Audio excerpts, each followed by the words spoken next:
Делта варијантата на COVID-19 или позната како индиски сој на вирусот, забрзано се шири низ Европа, но и во соседството. По прашање на време е кога покрај двата изолирани случаи ќе влезе на голема врата во Македонија.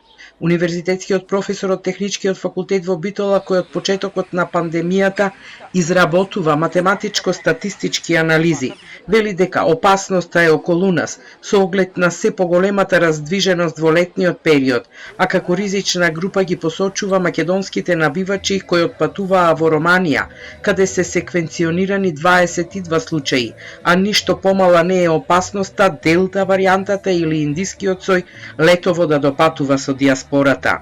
Во Швајцарија, во Австрија, во Италија, земји каде што има присутна македонска диаспора, бројките забрзано растат. Што се однесува до Балканот, Делта сојот е диагностициран, односно секвенциониран во Грција со 10 случаи, Бугарија со 1 случај и особено за нас значајно во ова време на Европскиот шампионат со 22 случаи во Романија.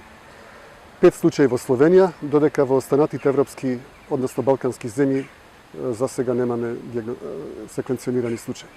Меѓутоа да не се залажуваме затоа што во Србија кренале раци од секвенционирање уште од април, така да не знаеме која е вистинската состојба во Србија. Летните температури не се поволни за вирусот, но опасноста може да дојде есенва, вели Трајковски. Иако моментално временските прилики не му погодуваат на преносливоста на вирусот, меѓутоа доколку еднаш вирусот влезе во Македонија, тој тука ќе стои, ќе остане до првите есенски денови, а тогаш со зголемување на преносливоста ни постои голем ризик од нов бран. Со оглед на во светло на малата стапка на вакцинираност и недоволната прележеност, се разбира. Според Трајковски, иако процесот на вакцинација е забавен поради недостиг на вакцини, Македонија се уште има време да спречи есенски бран со катастрофални последици. Ние се уште имаме време, доколку вакцините стигнат веднаш, со темпо на вакцинирање од 15.000 на ден, тоа би одговарало на 450.000 месечно, за 2 до 3 месеци кај нас може да се вакцинираат преку 1 милион лица. И тоа поголем е проблемот колку е голем интересот кај населението за вакцинација.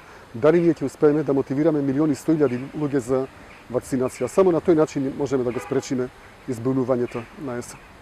Министерот за здравство Венко Филипче вчера најави дека 600.000 вакцини, 100.000 на Pfizer и 500.000 на Синовак ќе пристигнат во Македонија до крајот на јуни, пошто масовната имунизација ќе продолжи со забрзано темпо.